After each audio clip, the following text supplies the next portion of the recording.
Countdown for blast off. X minus 5, 4, 3, 2, 1. Fire.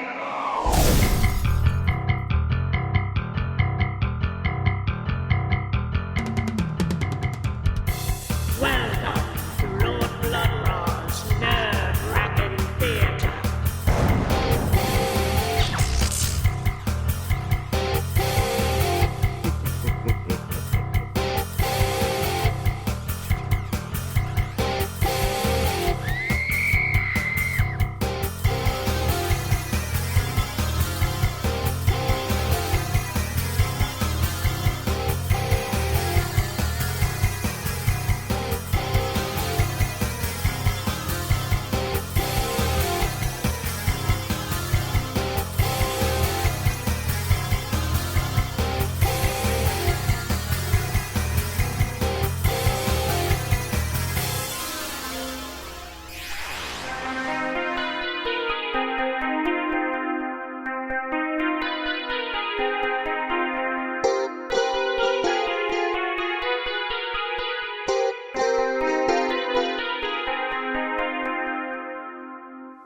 Oh, my lords and ladies, geeks, geekarellas, geekulas, and geekeritas. I am Lord Blood-Rah, and this is Lord Blood-Rah's Nerve-Wrackin' Theater. And I have to warn you from the top. This film is disturbing, violent, and rather bloody. We've edited it considerably, but there are still scenes that may be objectionable to certain viewers, so you are duly warned.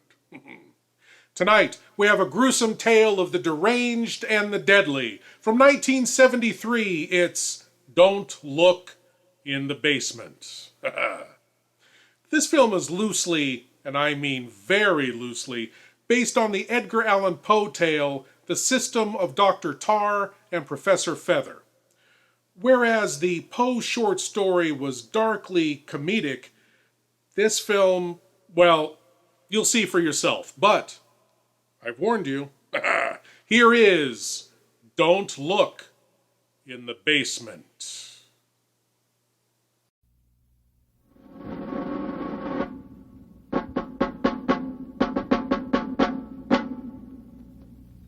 Now look here.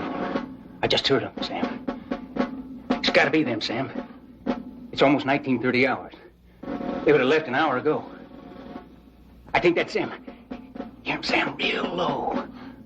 Watch, above those trees. Are they really coming, Sergeant? You wait. They do this every night. Sam, what's that? Right through there. I don't like it when you say they're coming, Sergeant. It scares me. It's all right, Sam. It's all right now. Shall I tell him, Jane? Yes, and you both come away from the window. It's been longer than 10 minutes, Sam. Sergeant, Jenny says it's all right now. Come on, it's all right. Jenny, if they do come, will I see them? No one's ever seen them, Sam. Now let's not be late for supper again, shall we?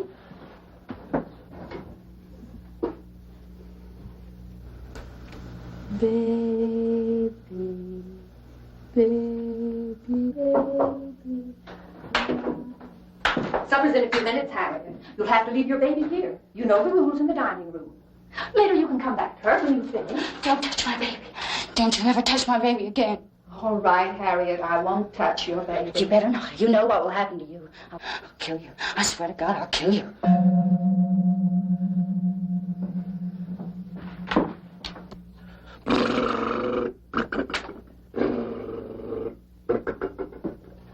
Ready to eat, Sam? Oh, every night.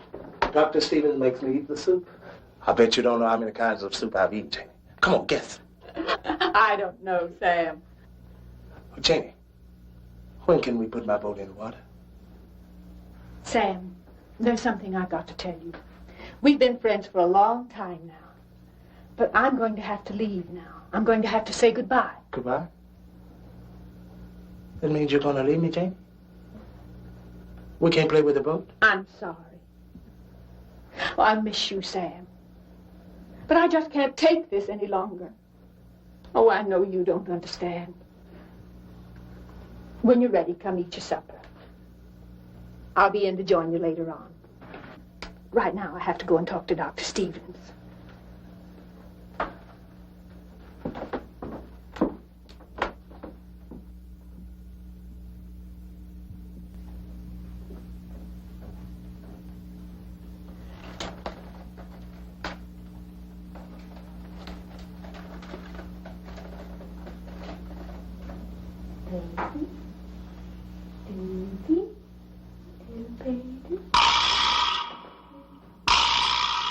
Oh.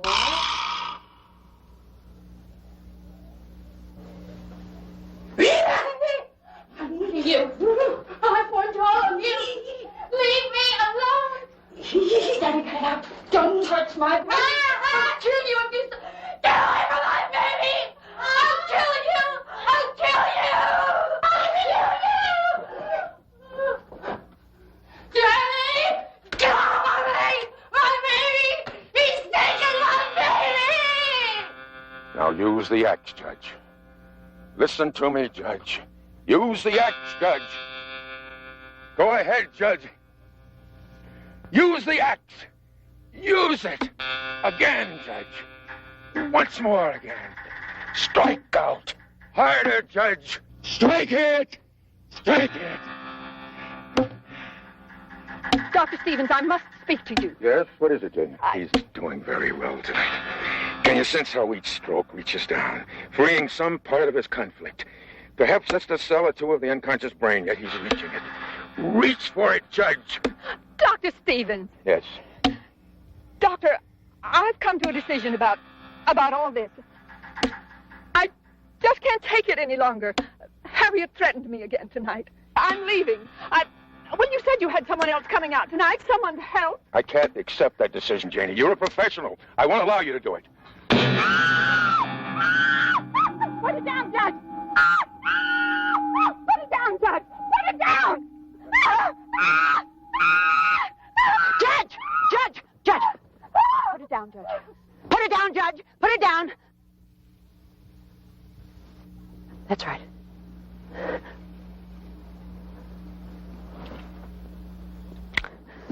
Oh, God.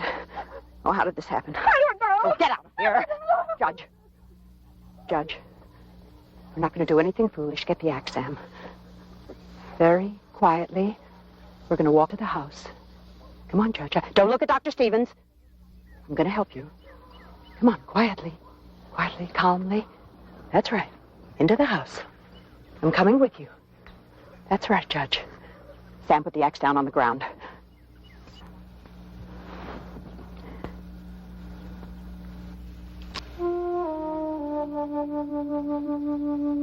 Sam. Sam, listen to me. From now on, I'm going to take care of the family. I'm going to take care of Cameron and Janie and all the others. Do you understand? But Janie's leaving. Oh?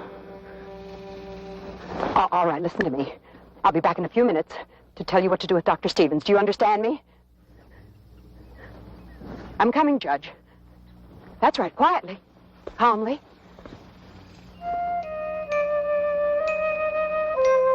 Don't cry, baby.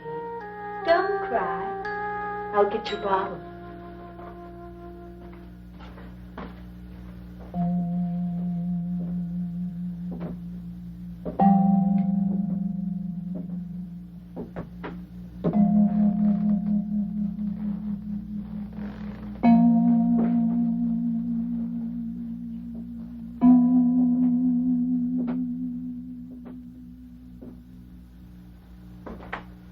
Here's your...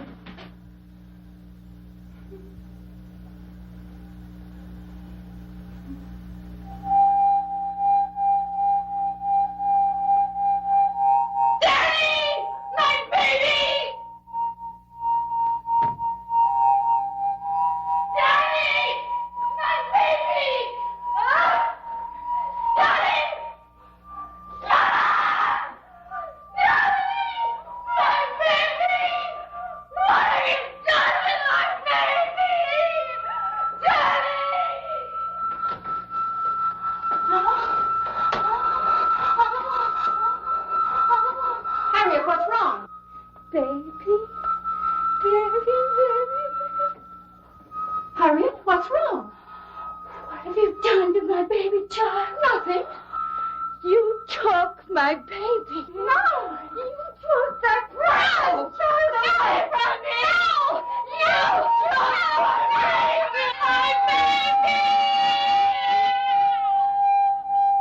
baby.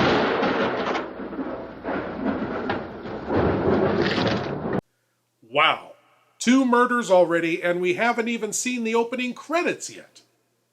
I told you.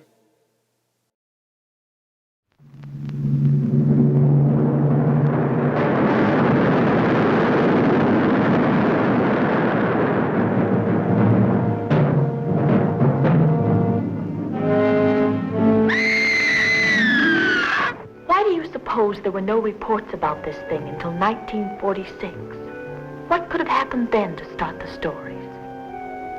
1946? Well, the bikini underwater experiments were set off then. Maybe that started something. Deep down in the strange, lurid, murky depths of the Pacific are fantastic, horribly grotesque creatures of the sea that challenge man's courage as no earthly creatures can. Science knows some of the answers, but not all. And among science's unknowns is the strange identity of the living monster from the ocean floor. How'd he get out of suit? No man gets through that. Then what happened to him? Here is the first undersea battle ever photographed between a giant killer shark and a woman, as she searches for a monster even more deadly. Could absorb a man. Or a woman. Bonnie, cast off, on the double.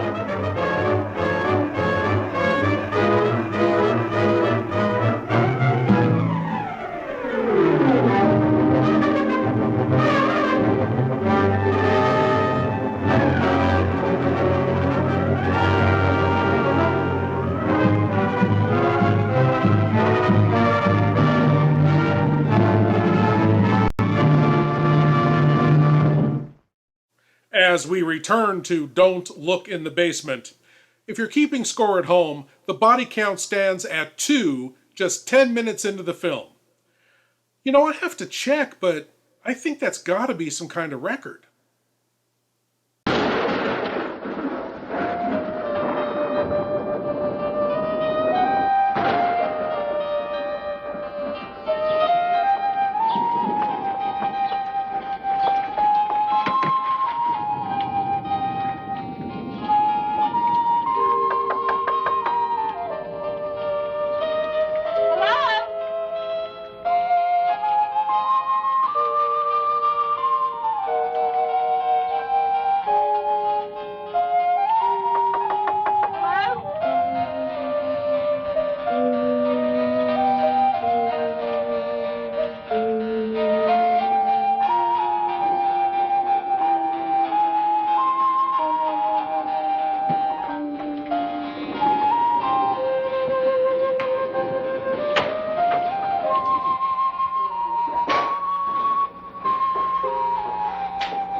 Jeannie, the lady. Go to your room now, Sam.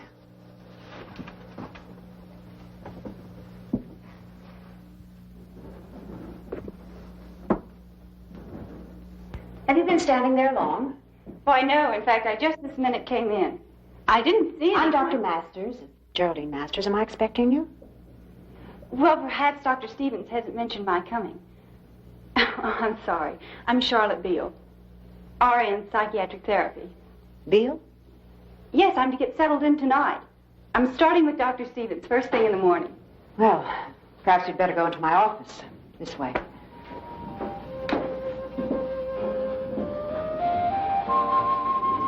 Have a seat. Now, would you mind telling me again just who you are and exactly what you're doing here? Dr. Masters, I'm sorry you haven't been informed about my coming. You see, Dr. Stevens hired me, about a week ago, I think it was. Yes, on the 20th. I had heard about Dr. Stevens' unusual psychiatric methods and called for an interview.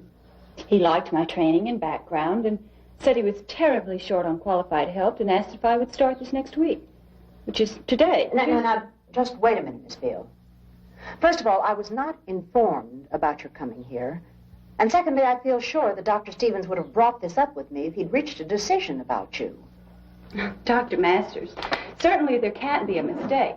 Oh, perhaps it's just an oversight and you That's weren't just the point, Miss Beale. Dr. Stevens would not have made an oversight. Not about something as important as increasing our staff, not when there are just 3 of us. Normally, 3 of us on the staff.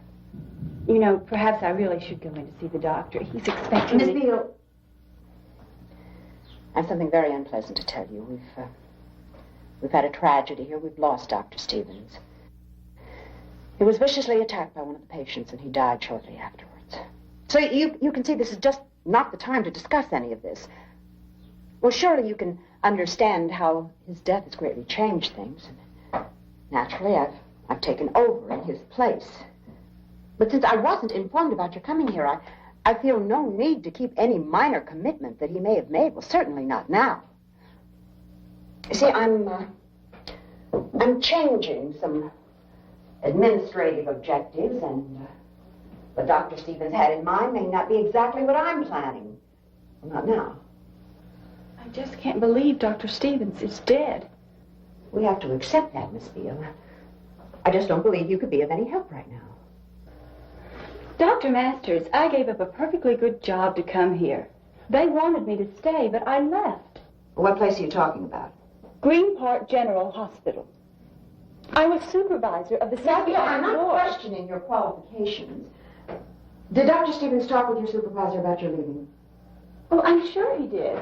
Besides, I showed them this letter of acceptance from Dr. Stevens.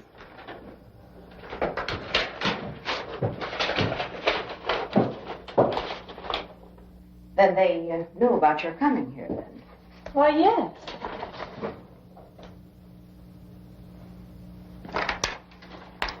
Do you have any place to go from here, Miss Beale? Well, frankly, no. Unless, of course, Green Park would consider taking me back. I suppose I could tell them what's happened here. About Dr. Stevens. And about your taking over. Perhaps they would make some sort of consideration. Miss Beale, frankly, I have a very difficult decision. There have been some abnormal reactions with a few of the patients. Dr. Stevens trusted them. He treated them as though he were their father. So realistically, this has been a death in the family. Now my job is to recreate that trust. I doubt seriously that Green Park would take you back, and it'd be very awkward trying to explain all of this, so... Well, since you're here and Dr. Stevens did make the commitment, I guess you might as well start in the morning. Thank you, Dr. Masters. Now, you must understand that I'm not offering you anything of a permanent nature. It takes a very special attitude to work here. Dr. Stevens told me that. Dr. Stevens believed that insanity was not a breaking away from reality, but rather a very complex series of obsessions. Psychiatrists have always tried to reverse that, bring the patient back to normalcy, but Dr. Stevens believed the opposite. He believed that these obsessions could be pushed, forced, to grow so large, so ominous, that the patient would have to use his own strength to destroy them. Really? That's a very interesting theory. We live and work very simply here, Miss Beale. Our patients are all people who are unloved, unwanted, forgotten. So we're a family, their family, and everyone helps with the chores. Well, now, I'll show you to your room. I'm afraid there's no connecting back.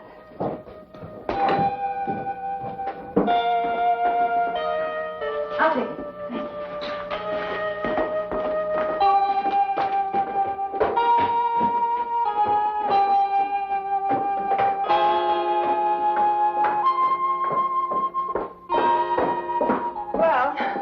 This is it. I hope you'll be comfortable. I have a lot of things to do now, so if you'll come into my office in the morning, we can go over your routine. Thank you, Dr. Masters. Good night. Oh, Dr. Masters, where are the patients' rooms? Well, they're right next to yours, and upstairs. As I said before, we're a family, and it's for that reason there are no locks on any of the doors. Dr. Stevens didn't believe in the doctor-patient relationship. Good night. Good night.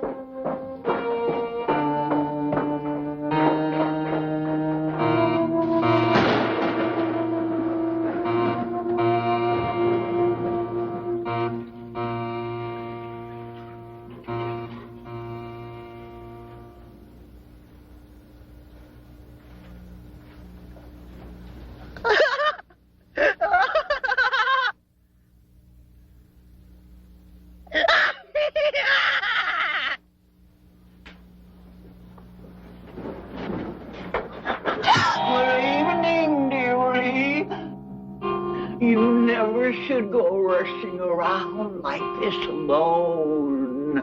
Get out, and never, never come back, never. Get out? Why get out? There's no reason.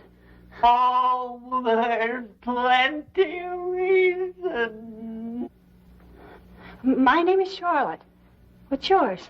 Up the airy mountain, down the rushing glen. You never can go hunting for fear of little men.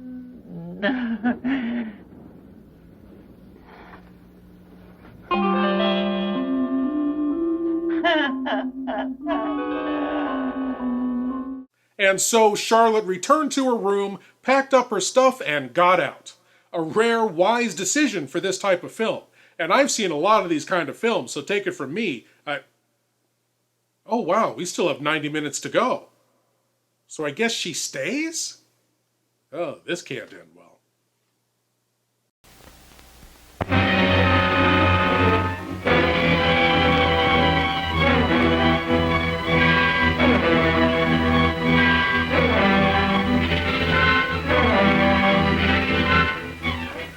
I feel myself going back to the animal instinct. I lock myself in there with him, fearing that I might do something terrible.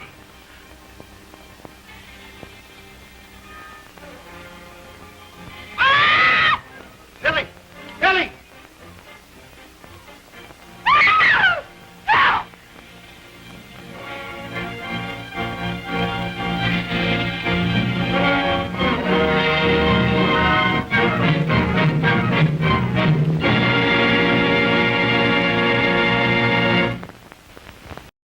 As Don't Look in the Basement continues, our new psychiatric nurse, Charlotte, is settling into her new, unsettling surroundings. And a reminder, there's some disturbing adult content coming up, so be warned.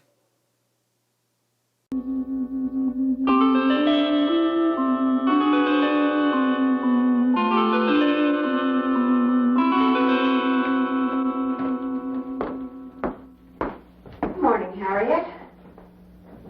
These are just a few of our little family. You'll have an opportunity to meet them all later. Danny, behave. Behave.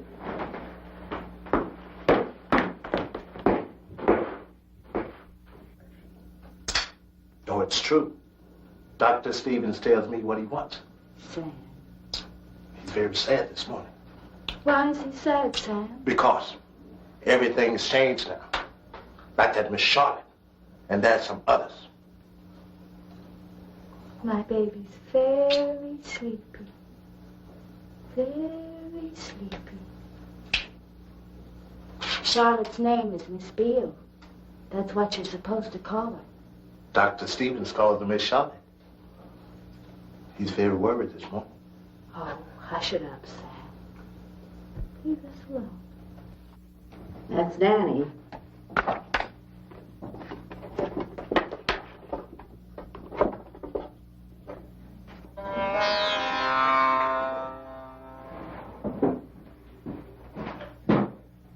Yes?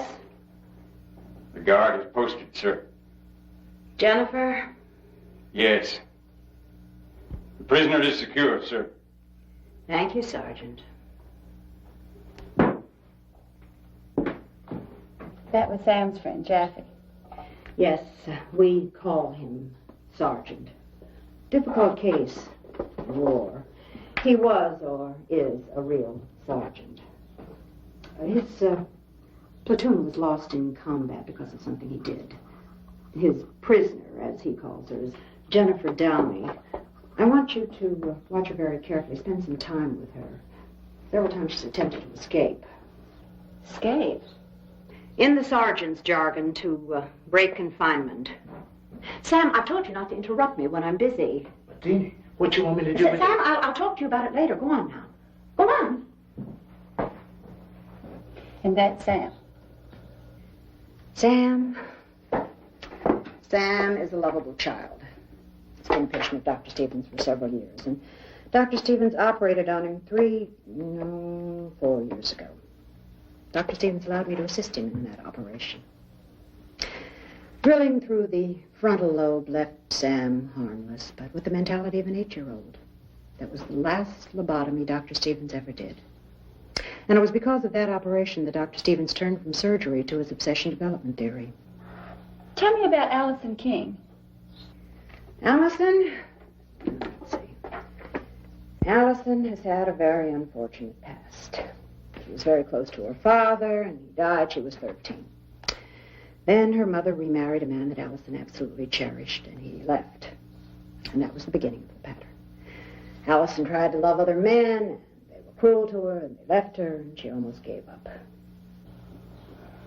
It's a classic pattern, isn't it? Then Allison met a man. She thought he was perfect. He loved her, they lived together, but he used her. He sold her to other men. Well, her love for him smoothed that over. But then someone came along that was younger and prettier, and he threw her out. And that was the breaking point. What is her attitude now? She craves love, desperately, from anyone, everyone. And these others, Harriet and Mr. Cameron? Judge Cameron. My name is Oliver W. Cameron, jurisconsult, judicator of the Court of Appeals, doctor of jurisprudence. What are you doing in my room? Well, I really dig all that mumbo-jumbo. You know, it's just quality. What is that odor? Strawberry. Do you like strawberries? Ripe strawberries are the color of blood.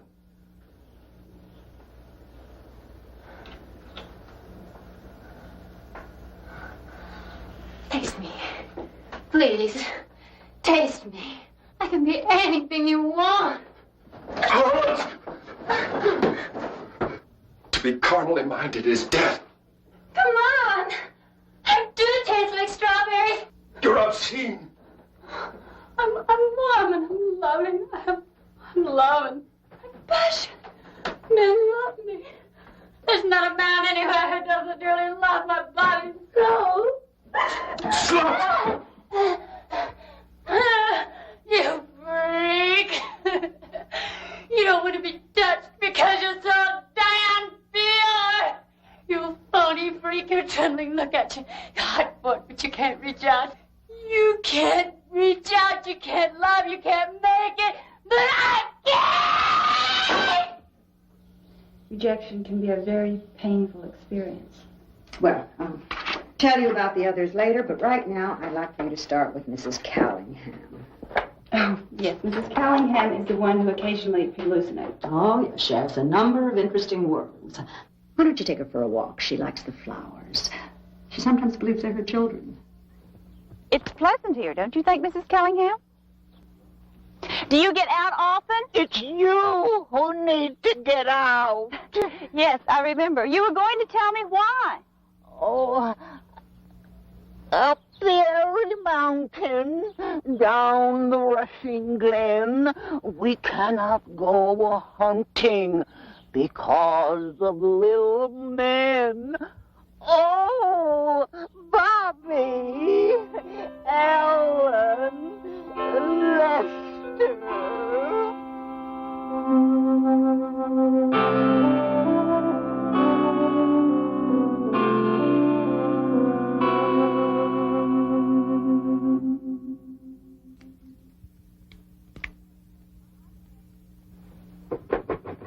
Operator? Operator? Operator? Operator? Oh, Sam. I didn't hear you come in. Dr. Stevens. He don't call on the phone anymore. Sam, I know how much Dr. Stevens liked you. Dr. Stevens wants us happy. He said I should tell you. Sam, I understand. Dr. Stevens is still very real for you. Oh, Miss Charlotte, I forget what the doctor told me to tell you. I knew it a minute ago. Sam, it's all right. I understand.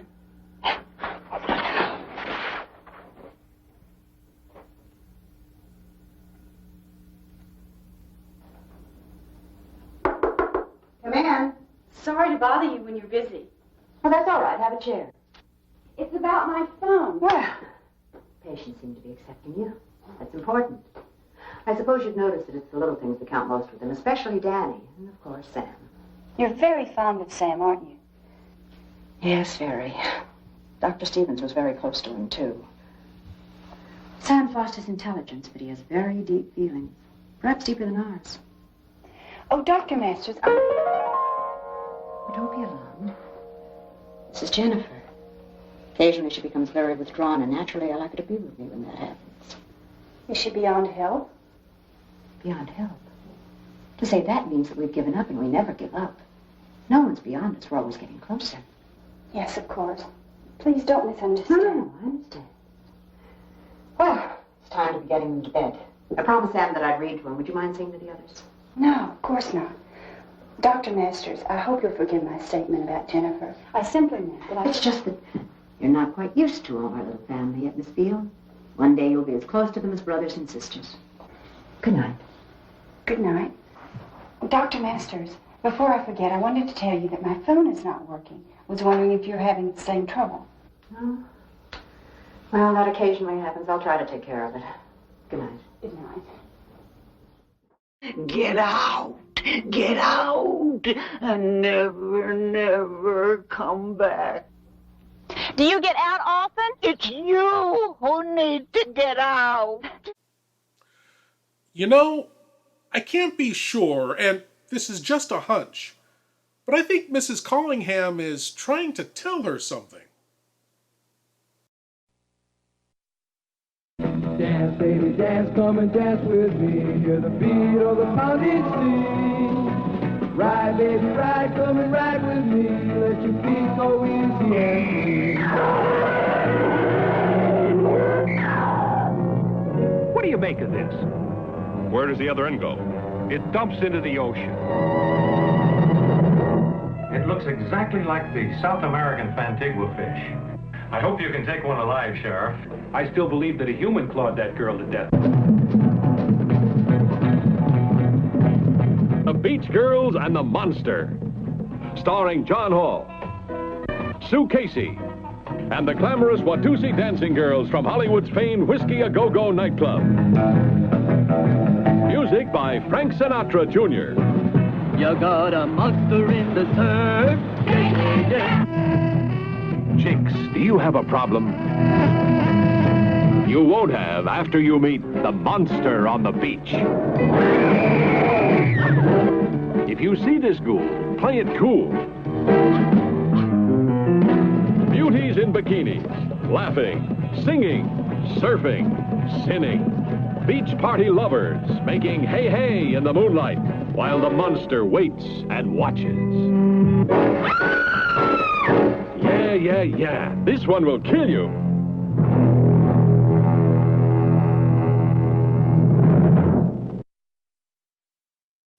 Now back to Don't Look in the Basement, and this segment has a few scenes you may not want to look at, so be warned. Stage blood ahead. That's enough for tonight, Mrs. Callingham. Oh, you liked our walk in the garden, didn't you? Yes, I did. Well, don't be surprised if we never go again. Don't mind my observing. You handle Mrs. Callingham very well. Better than some of the others.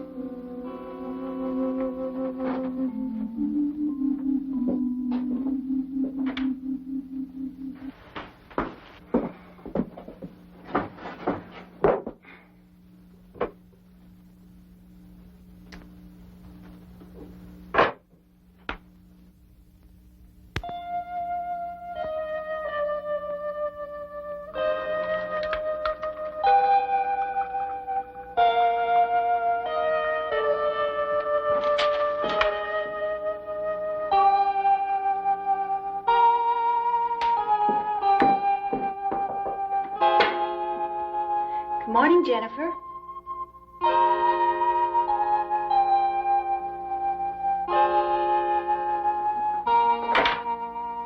Mrs. Callingham.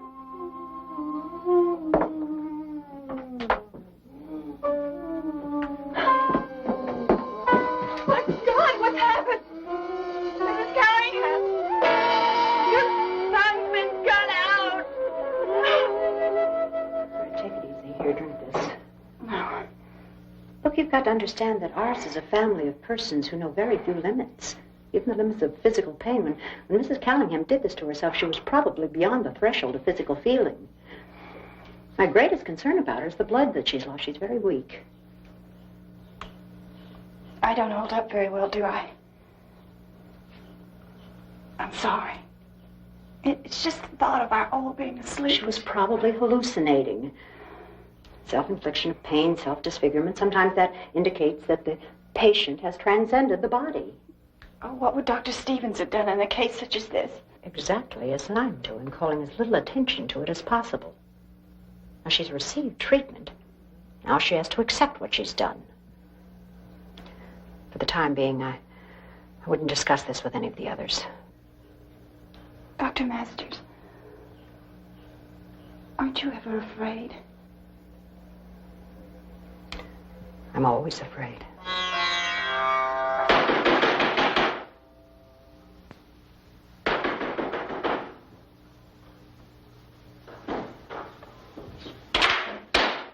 Hello?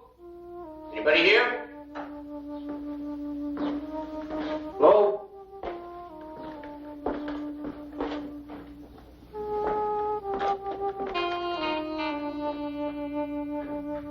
Hello? Hello? Oh, hello there. Hello there. Oh, hello there. How are you? I don't believe we've been properly introduced. Well, I'm the telephone man. My name is Ray. Poor lady, I hope that isn't catching. Say, you've got some trouble with your telephone. Could you show me where the equipment is? What trouble are you talking about, sir? Well, I don't know yet. It's something with your voltage drop. Well, never mind. I'll find it myself. Say, how come you people didn't call? I mean, about the telephone. It can't be working. My name is Oliver W. Cameron, jurisconsult, judicator of the Court of Appeals, doctor of jurisprudence. Well, that's got to be some big problem. What's the matter with her? Cat got her tongue? I warn you. Heed the lady's advice. What did she say? She said, your being here represents grave danger. Oh, lady, I'm sorry. I mean, I didn't know. She ain't got no tongue. Objection overruled.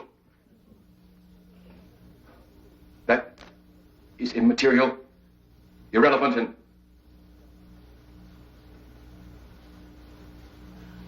out of order. Oh, they let you people just wander around out here, huh? Hey, buddy, how about give me back my screwdriver, huh?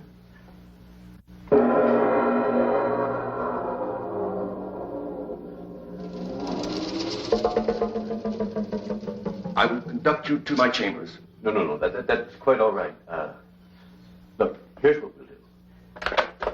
You people just wait right here, okay?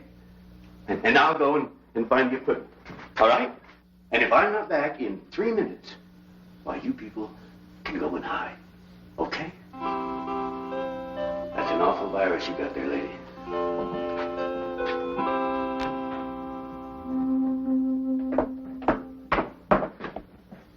Who are you, and exactly how did you enter this building? Now, wait a minute. First, which way are you? I mean, this way or that way? I don't know what you're talking about, and I want you to answer my question. I'm sorry, Doctor. It's just that, well, you've got so many Twilight people around here, you know, and Well? Exactly what are you intending to do here? It's your phone. I mean, we've been getting some strange readings on your voltage lately, and, well, I just came out to check it as quick as I could and get the hell out of here. Why didn't you inform me of your coming here? How could I inform you? You ain't got no telephone. You got bouncers on every door and a receptionist that ain't got no tongue. What's to inform? That's enough of your impertinence. You had absolutely no right to enter this building without my permission. So what am I going to do? I'm supposed to fix the telephone. You want me to fix the phone? You don't want me to fix the phone. It don't matter to me. I'm just the phone man. Now, I drove for an hour to get out here. You tell me. All right, this way.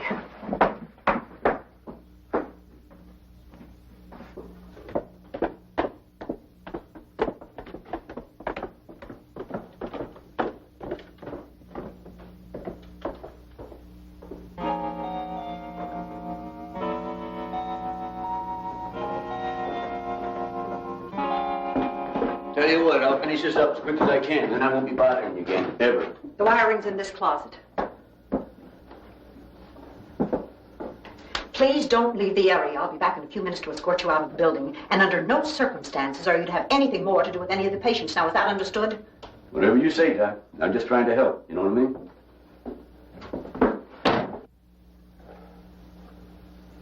Phew.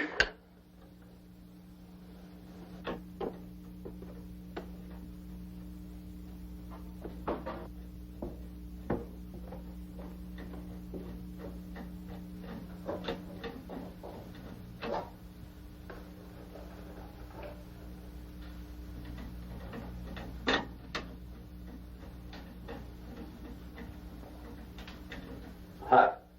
I'm fixing the telephone. That shouldn't take too long, huh? No. One of the lines was cut. It'll just take a minute.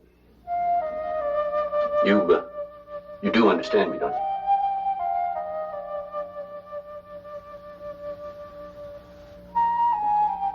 You know, I used to live in this place where the phone man is always coming around.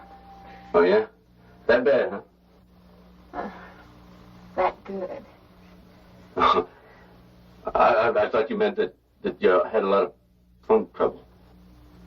Hell, I didn't even have a phone. Who let you in anyway, honey?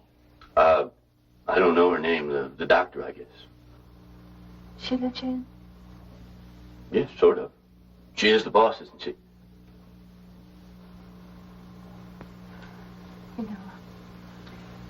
You know you're kind of handsome. What's your name? Now, look, honey, I'm just the telephone man. Don't be afraid. Look, sweetheart, you're a good-looking gal and all that, but this ain't my bag. Not in the closet, it ain't. Now, cut it out. I ain't even supposed to be talking to you, or nothing. Don't be afraid. Don't back away from me. You love me. You do love me. Say it. All right, already. I love you. Now, cut it out. Huh? Oh, you love me. You do love me. Oh, I'm a princess. No, cut it out. Love is pure. Love is grace. Love is strength. You love me. Your love is pure. You'll always love me. Say, how come you people didn't call? I mean, about the telephone. It can't be working. Why didn't you inform me of your coming here? How could I inform you? You ain't got no telephone. Right. And if they don't have a telephone, how are they going to call you in the first place? Some telephone repairman. Maybe he needs a nice long rest here with the rest of the happy family. You love me. It sounds like he's already getting acquainted with Allison. Will you stop that? This is a family show.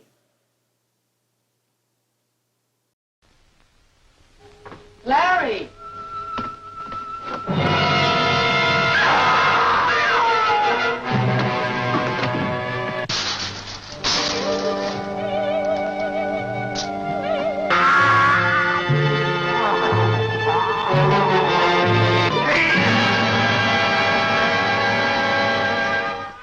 From the exotic geisha houses of Tokyo to the back alleys of the Ginza Strip comes the terrifying news of a fiendish creature that threatens to destroy all who stand in his way. This is the frightening story of an American reporter in Tokyo who unwittingly became the victim of a shocking scientific experiment that turned him into a horrible mutant. Half man, half monster. The Manster.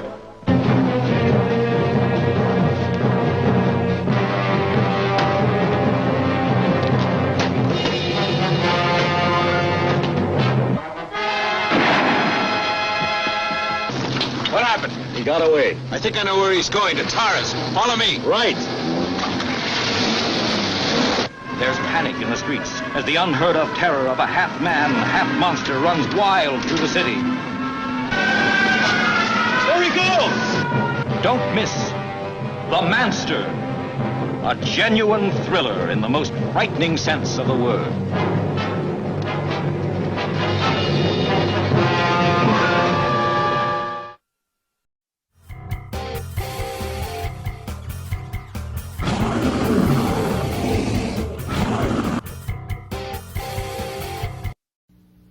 You're doing fine now, Mrs. Callingham, but you need to rest. You've been up and around too much.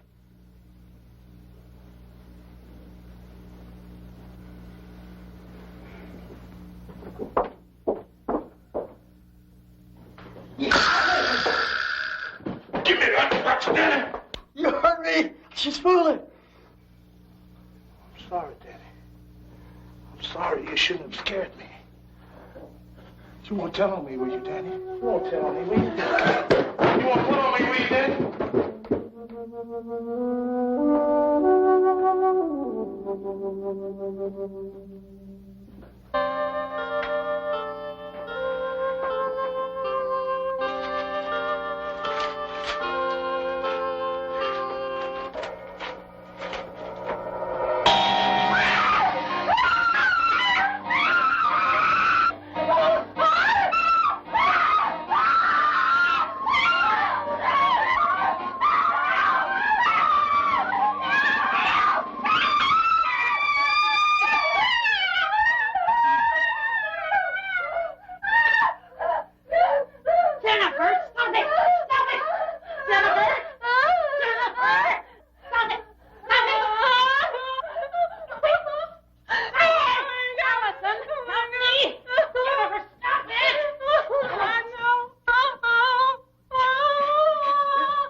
Jennifer's all right.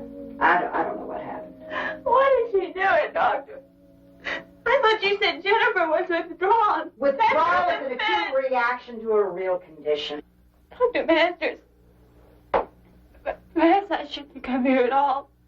I don't think there's any point in our talking about your leaving, Miss Beale. You forget you were very anxious to take this job. I made special provisions for you to be here. I realize that, but I don't know what to do. I'm the doctor and you're the nurse, and what I do decides what you will do.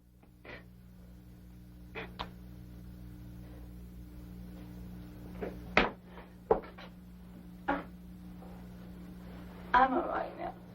I just need to get some rest.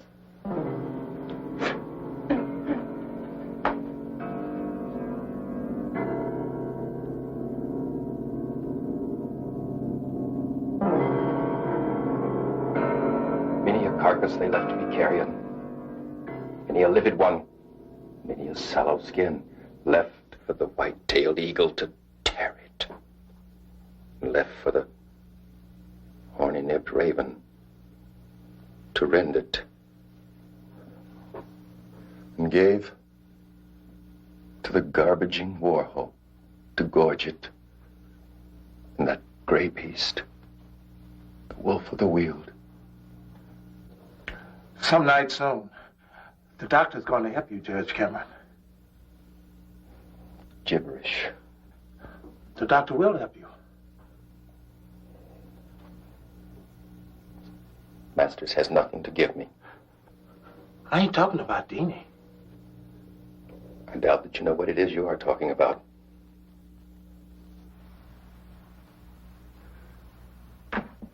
I wish you would go. Dr. Stevens knows Miss Charlotte. And Miss Charlotte knows Dr. Stevens. That's right. He's going to help her, too. He don't want to hear just now. Denny wants to know. Denny told me. Of course, Masters doesn't want Beale to leave, you idiot. Sometimes Dr. Stevens tells me about Miss Charlotte. Yeah.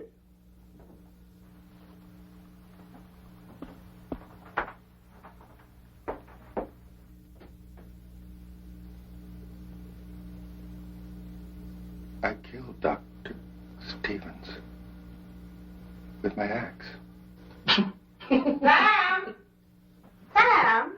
What are you doing in here? Now, you haven't finished your chores. I want you to go sweep the kitchen. Then can I have a popsicle? Yes, you can have a popsicle.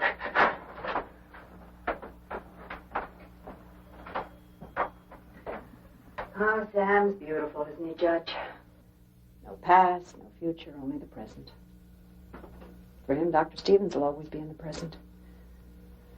Wish we could all think of him that way. Judge, your floor is dirty. Now, it's your responsibility to keep your room clean. I want you to take care of it now.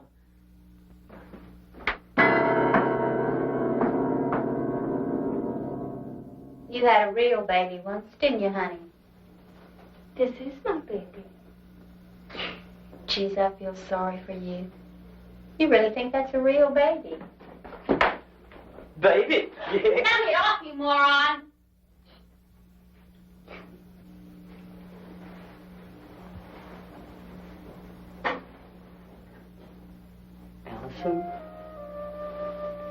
Allison, you've got very nice hair. And nice skin. Soft. I like you.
My name is Oliver W. Cameron, adjudicator of the Court of Special Sessions.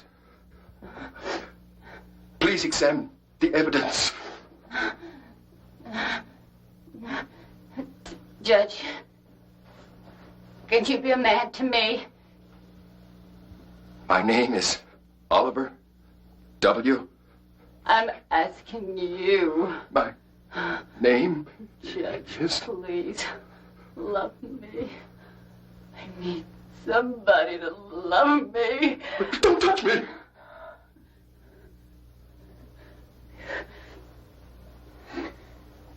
You're all alike.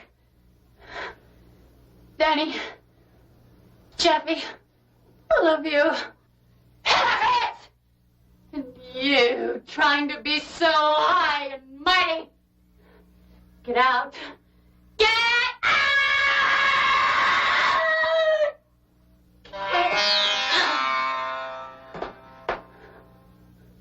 No.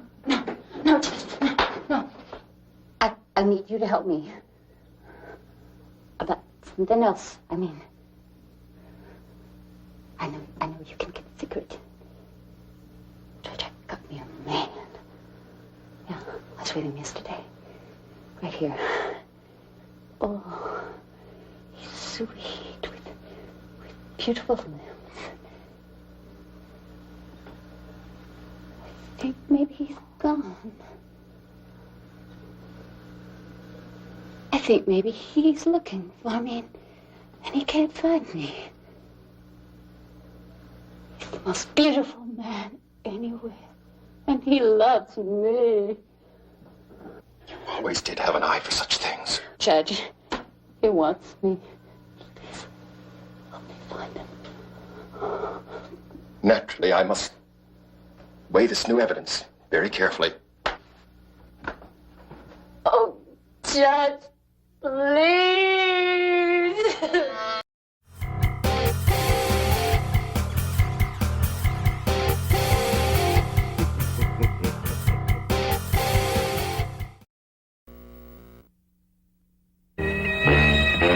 Feed me food. Oh, take it easy, Dracula. What do you think I'm carrying here, my dirty laundry?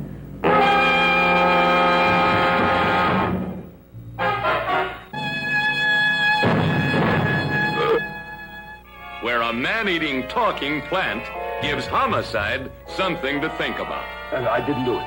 Do what? Whatever. Ever see this man? Man, see picture. Why are you so nervous?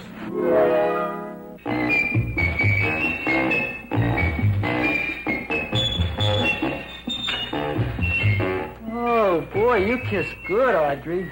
Oh, I guess I just have a good kisser. Now you will do as I say. Yes, master. You will go out and find me some food. Yes, master. What's the matter? Don't you like me? Too bony. Too bony? Nobody ever told me that before. Beef is better than veal. Ah, you're such a dodo. What do you call this? Chopped liver?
Let me see.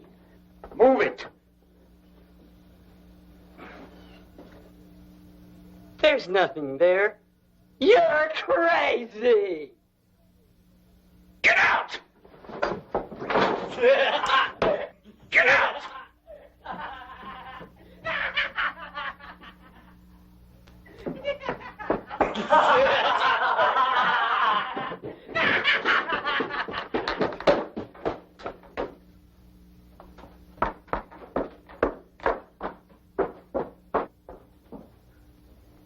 What was that shouting all about? Sergeant, I've told every one of you about this sort of thing, but you refuse to adhere to my discipline. Haven't I told you what time the lights are to be out at night in every room? Yes, sir, you have. I take it then that you're contesting my discipline. Is that it? Answer me. My authority here in the sanitarium is going to remain absolute, unchallenged, and totally unimpeachable. Do you understand?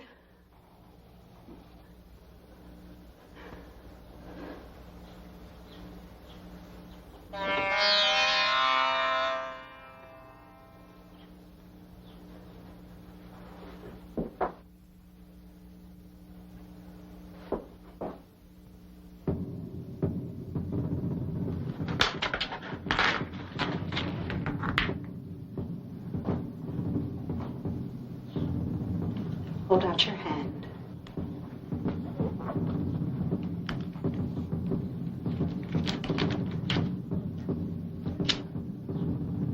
I hate to punish anyone. I loathe it. My domain here is going to never be challenged again. Do you understand? My office, my profession, my charge, my liability, my suffering for your good. Never to tip the fine balance of all that ever again.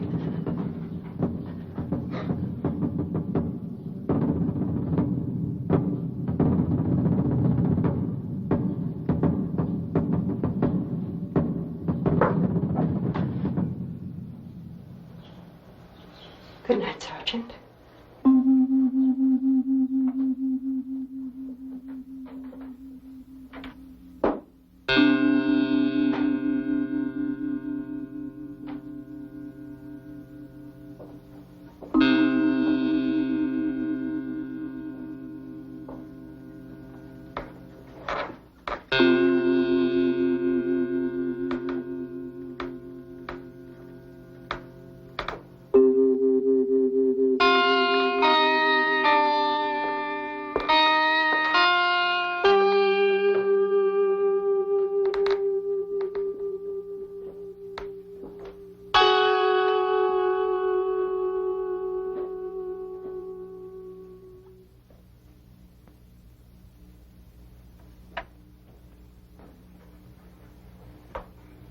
Good morning, Sam. What could be troubling you this early? A whole lot of things, Miss Charlotte. Oh? Such as what? Dr. Stevens. He's worried about things. Oh, I see. He wanted me to talk to you. What have you got there? Where did you get this?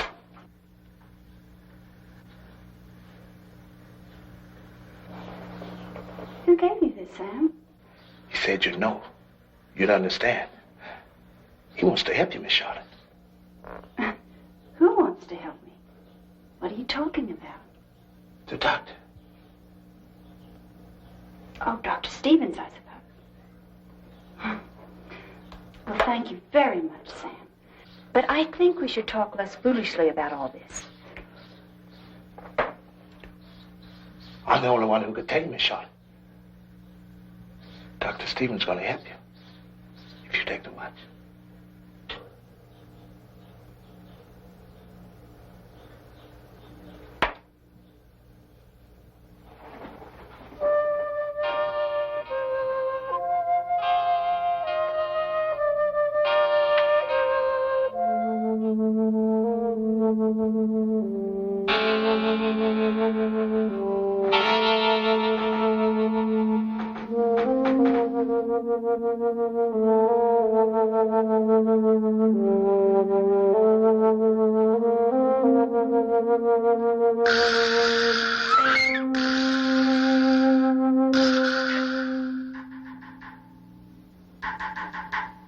He needs watching.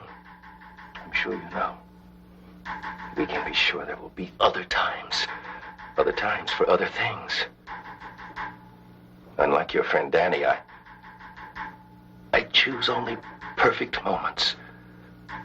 Perfect moments to work out perfect destinies for so many lives. Get out!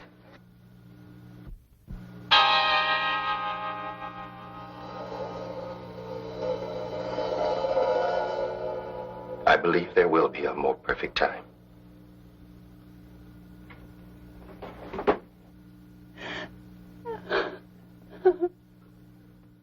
Get out! Get out! And never, never come back. Mrs. Collingham doesn't seem so nutty now, does she?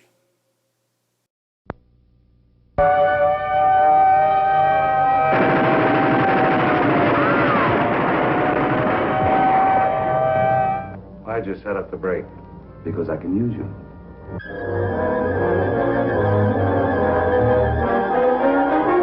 This machine utilizes X-ray, ultraviolet, and alpha, beta, and omega rays.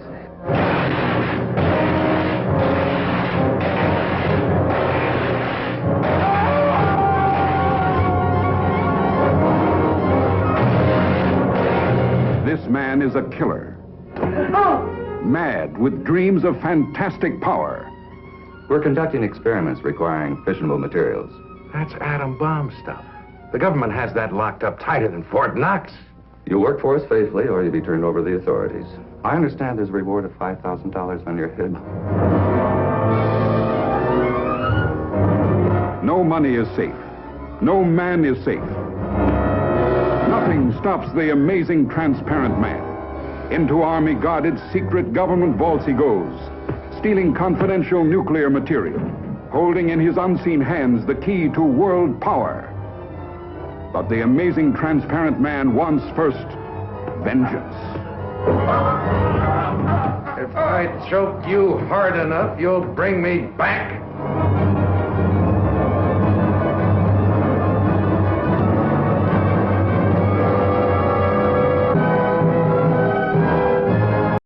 Now back to Don't Look in the Basement, where we have discovered that, unbeknownst to Charlotte, Dr. Masters is really a patient of the institution. And whatever happened to that telephone repair guy?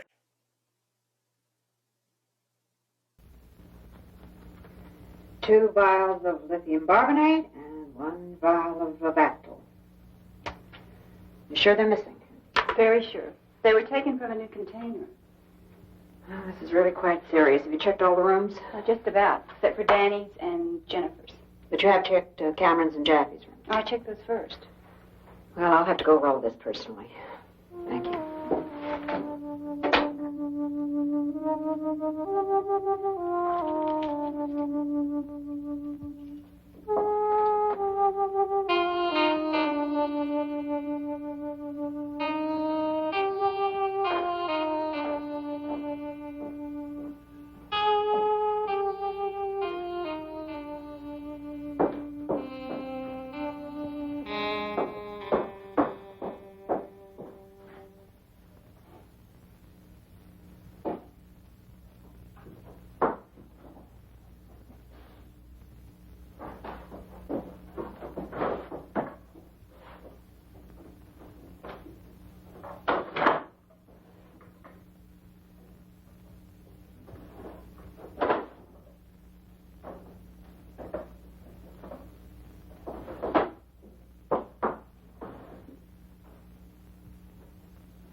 Still Deanie. Deanie! Deanie!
can't find her.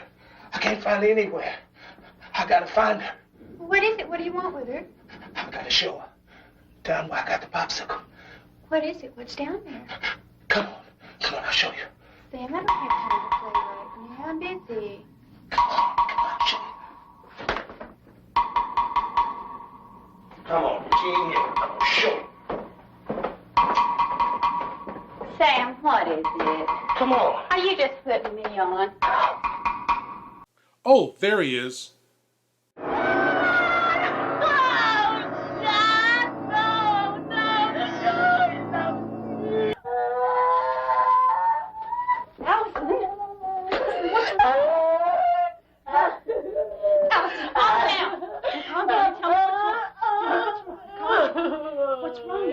Calm down and tell me what's wrong. She killed him. She killed him. Who are you talking about?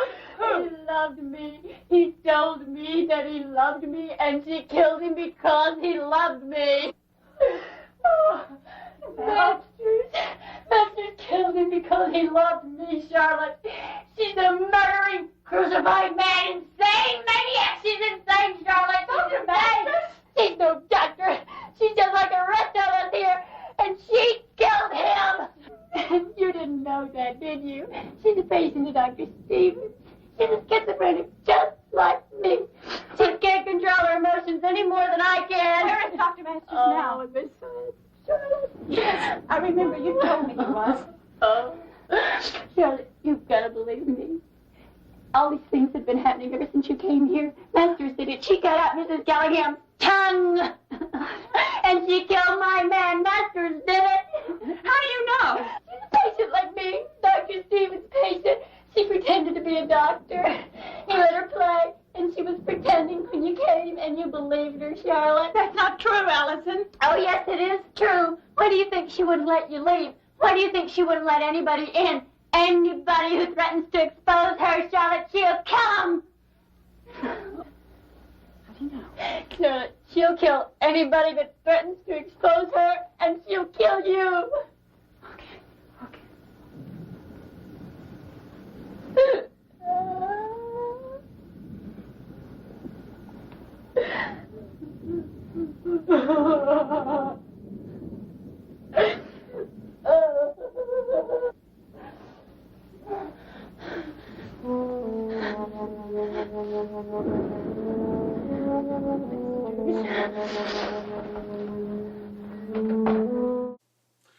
Not to sound like a broken record here, but...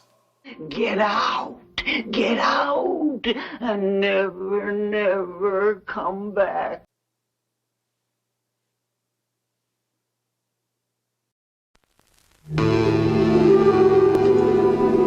For 2 million years in these subterranean caves, a creature of superhuman evil was entombed in a wall of ice, waiting to be free, waiting to live again. Travel with us on a journey into a world where nightmare becomes reality.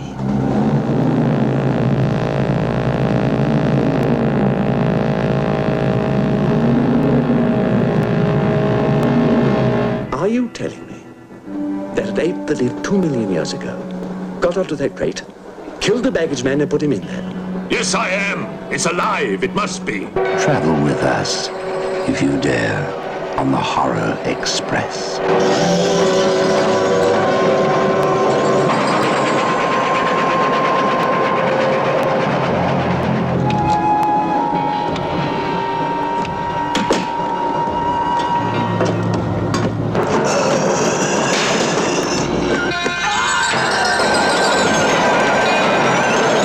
We'll search the train and find it, whatever it is, and destroy it. But if it's alive... I want this kept quiet.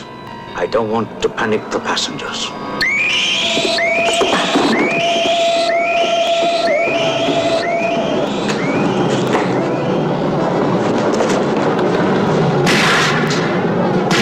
The malignant power of this creature is indestructible, transferring its force from mind to mind, from body to body. Wildest is not dead. I put 4 bullets into him. You think evil can be killed with bullets? Satan lives. The animal that you shot was only the host. It's alive in someone on this train. You saw his eyes. One look at them and you're dead. Anything that moves near that door, kill it!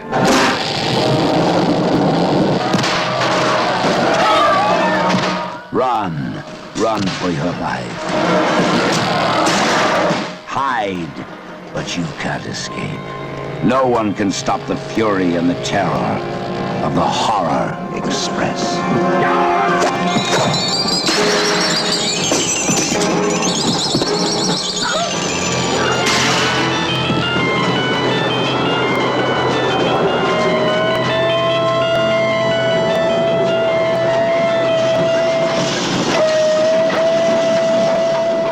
Now back to Don't Look in the Basement, where Charlotte now knows Dr. Masters is no doctor, but a psychopathic patient. Now will she get out of there? Oh,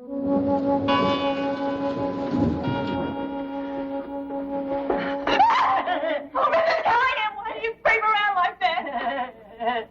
Mrs. Callingham, who did this to you? Your tongue. It was her? It was Masters? Oh, God. It's true, she's a patient here? A patient of Dr. Stevens? Oh, my God. No. Judge. Is it true? Is it true about Masters? Then you know too. I've got to hear it from all of you. But you know already. It's too late. We know about you. About me?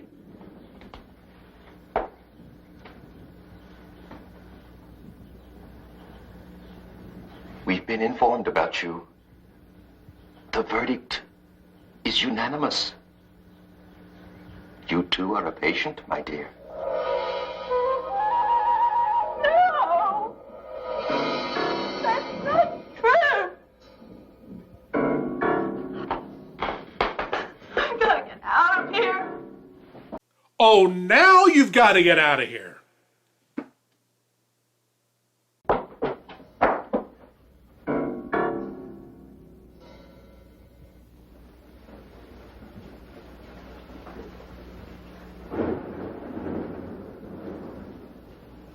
Oh, God. You kill her, too. Just like you killed my man. And he really loved me. Geraldine, he loved me. You're upset, Allison. I think you better go to your room. I'll get you something to help you sleep. No. I'm not going anywhere. You're not going to touch me.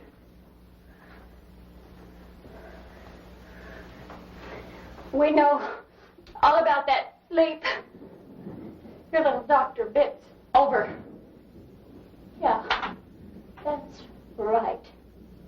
I told Miss Beale. She knows.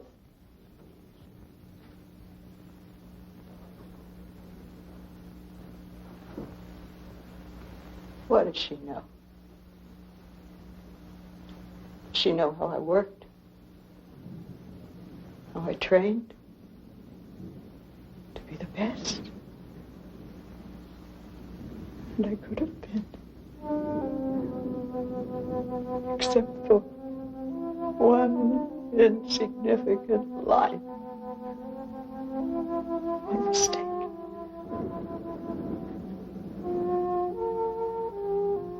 I could have saved thousands.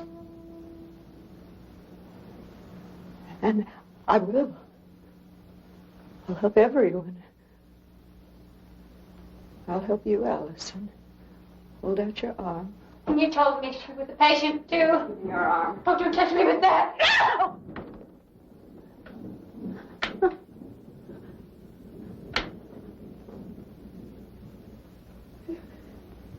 You shouldn't have done that. I can't sleep now. I have to take care of my patients. Operator! Why don't you work?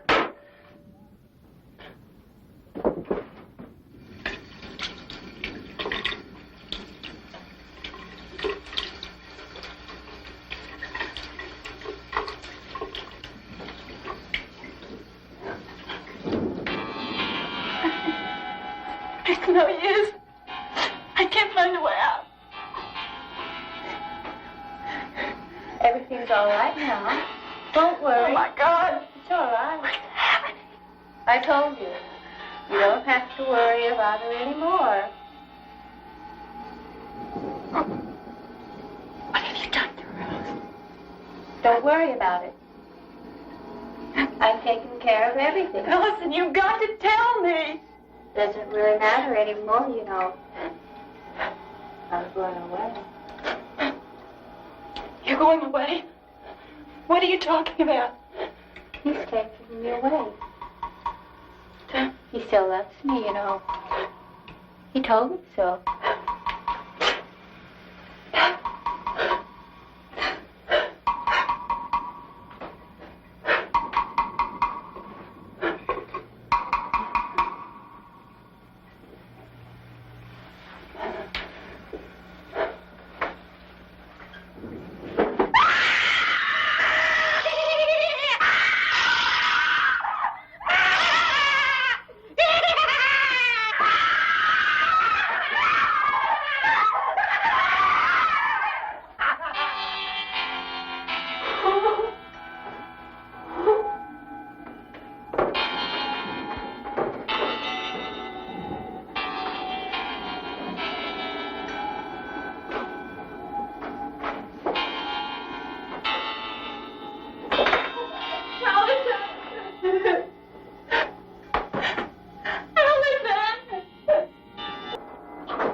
Sergeant.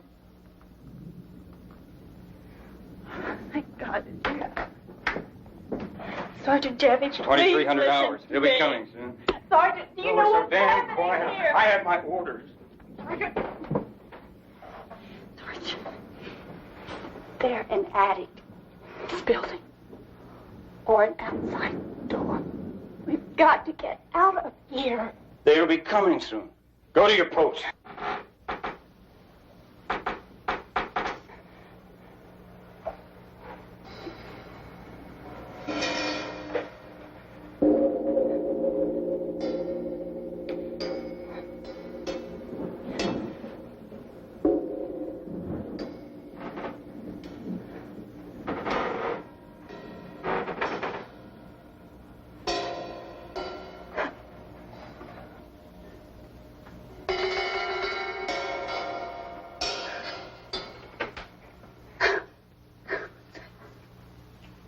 I've been looking all over for you. Here. What is it, Sam?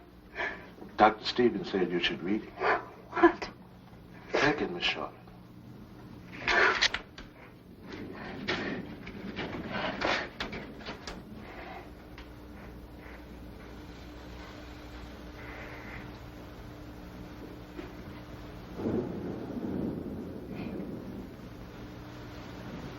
Dr. Stevens wrote this.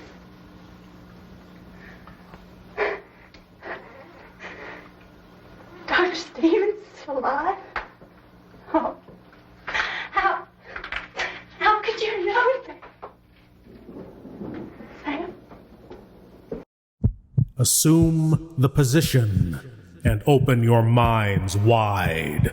It's time for your cranial cavity search.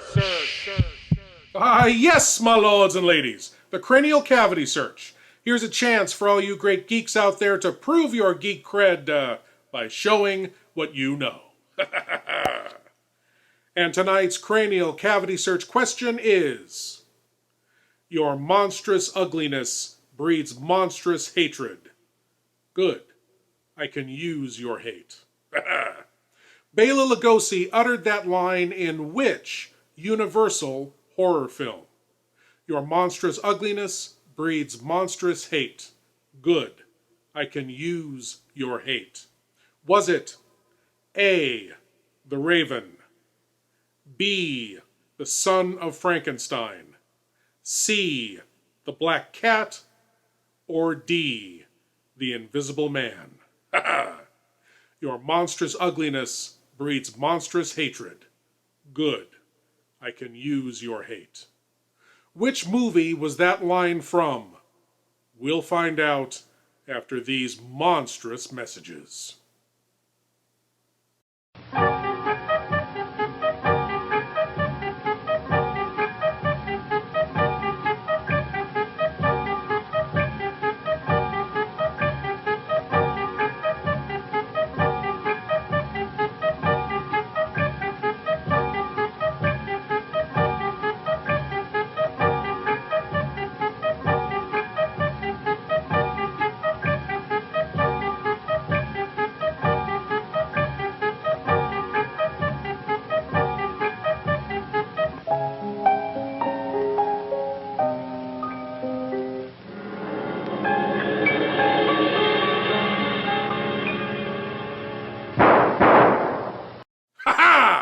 And the answer to tonight's cranial cavity search question: your monstrous ugliness breeds monstrous hatred. Good. I can use your hate. In which movie did Bela Lugosi say that line? It was A, The Raven. Yes, The Raven from 1935, starring Bela Lugosi and Boris Karloff. Lugosi plays an insane surgeon with a fascination for Edgar Allan Poe and torture devices. Karloff plays a criminal who broke out of prison and needs a new face to hide from the police. I'm not going to go into it much more, but I will say this: it is a must-see. Now, on to the brutal conclusion of Don't Look in the Basement, where many, many horrible things have happened, but I don't think anyone has actually gone near the basement yet. Oh, and when I said brutal conclusion, I meant brutal. So be warned, a lot of red paint and latex coming up.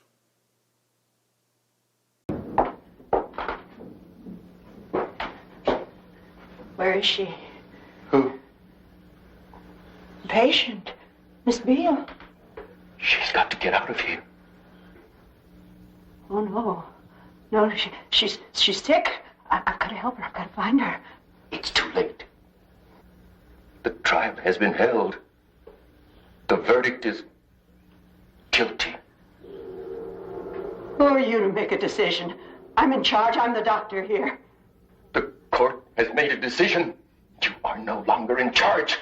I am in charge. I am in charge! I allowed you privileges and liberties. Even after what you did to Dr. Stevens, I let you keep your little toy. Wouldn't take that away. I'll take it away. I'll take it away. I'll lock you in your room. Where is she? My name is Oliver W. Cameron. Where is she? Consult my name.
dancing as a saint.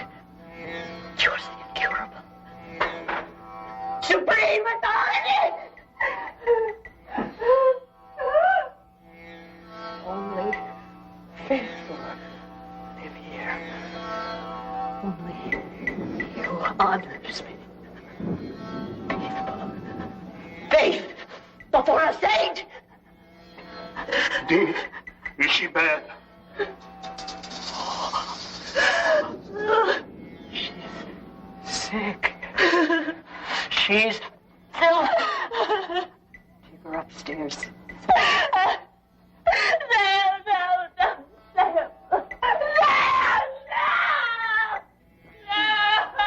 Will correct conscience.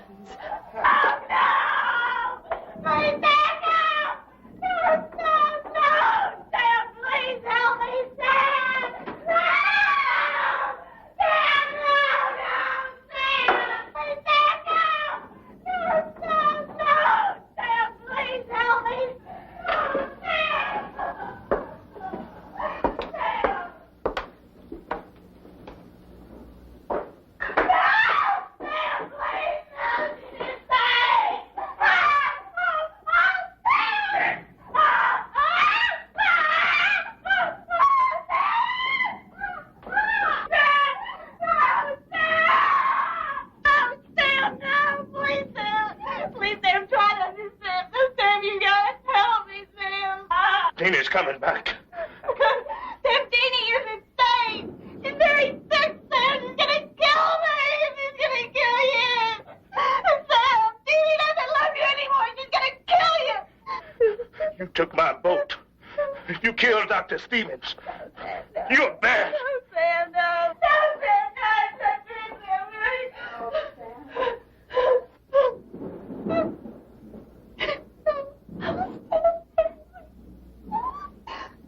Oh, Sam.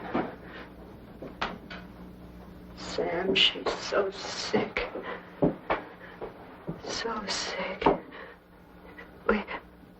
We've got to help her, Sam. Go in and cut out the sickness and return her to innocence.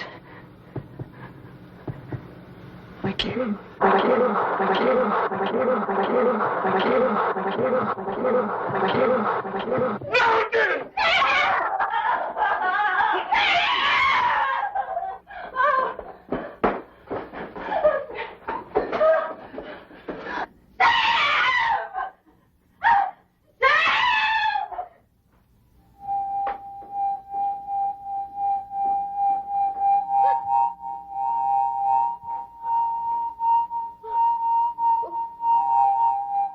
What do you want?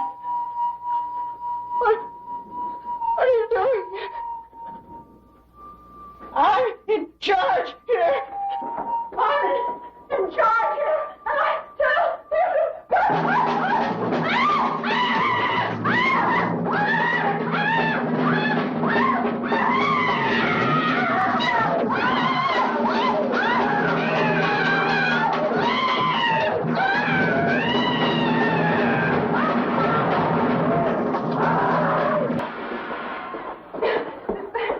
Sam, there's no way out. She's locked all the doors. I can't find the keys. And the downstairs windows are barred. I'll show you, Miss Charlotte. I'll show you.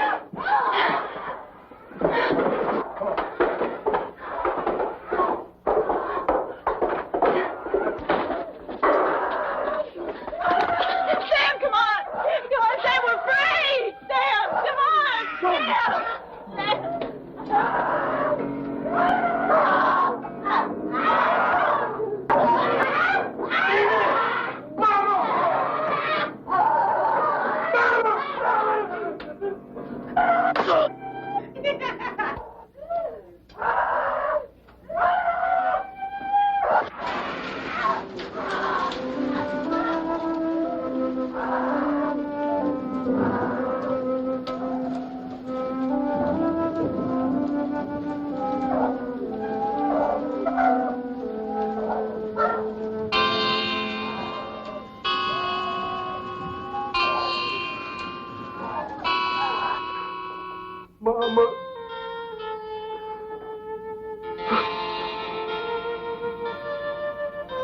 Mama.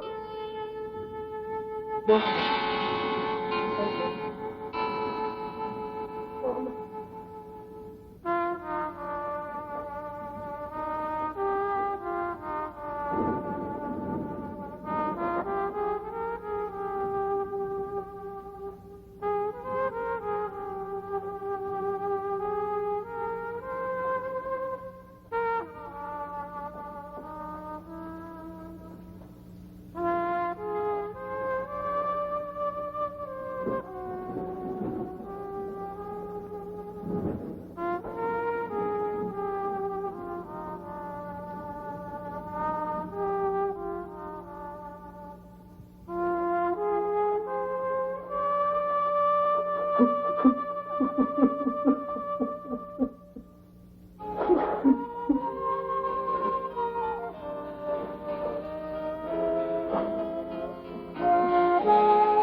Get out and never, never come back. I am glad Mrs. Collingham got the last word there. She was right all along. You know, believe it or not, the Hallmark Channel bought the rights to this film and planned to turn it into a Christmas musical for 2024. No, they don't. I'm just kidding. And if the Mad Dr. Masters looked familiar to you long-time Nerve-Wrackin' theater fans, that's because we've seen her in 3 previous films. All Larry Buchanan cheapies. Curse of the Swamp Creature, Creature of Destruction, and It's Alive. All 3 films far less bloody than this one, but just as hard to watch. Well, my lords and ladies, I want to thank you all for watching, and I want to invite you all back again next week when we'll do whatever this is all over again. As always, I am Lord Blood-Rah saying, geek out.